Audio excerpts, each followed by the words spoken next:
mỗi nhà hiện LMC lúc này municipal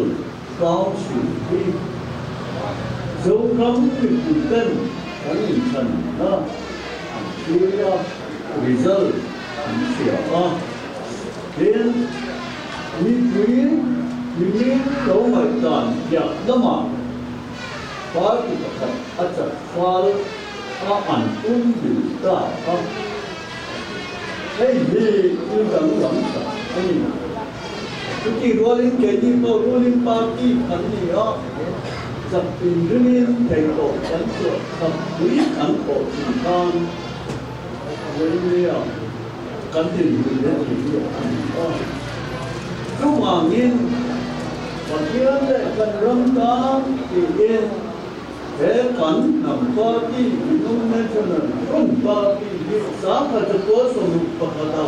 nằm ba phương đề hội mình thế in ám lòng thế nào trên các tin tôi là gì thế anh riêng sản phẩm thế phát nên riêng cái nhiều rồi cho lớn to cán bộ chuyên viên chức vẫn làm dâu bằng thì kín để qua cái việc anh riêng đó anh đi của India trong các campaign thay in lên tổng u các chỉ đủ đất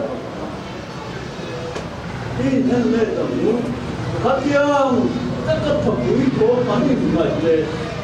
các yang các gần gần như thế cái bộ thỏa phán định vậy lại khan vì chuẩn ruling party sĩ anh vẫn giật đón về bây giờ ta bên anti corruption muốn election result asam nhân cần vinh tất anh bullshit tu tam chuan cần văn bullshit on your end chúng cần gì muốn biết tất cả những gì gọi là gì đâu anh mà để rồi chú ở thiên lệ cần râm tam thì với khi anh quay cái啥đến party we don't know party amene in kum som rup chuang kum som rup le pat di với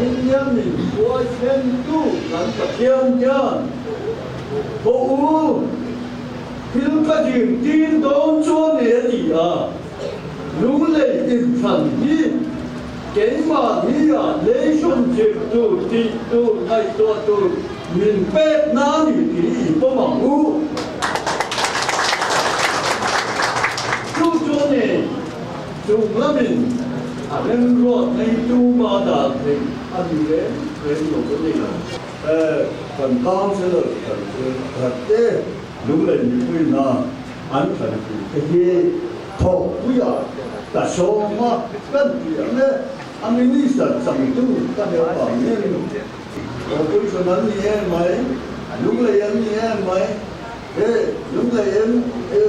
chỉ thì chúng ta tận này phạt tôi các kỳ đầu và nó ấp là làm thế nào cho chắc tất cái này chúng ta cần cung cố thọ quý à là số mà thay tổ các chùa tôi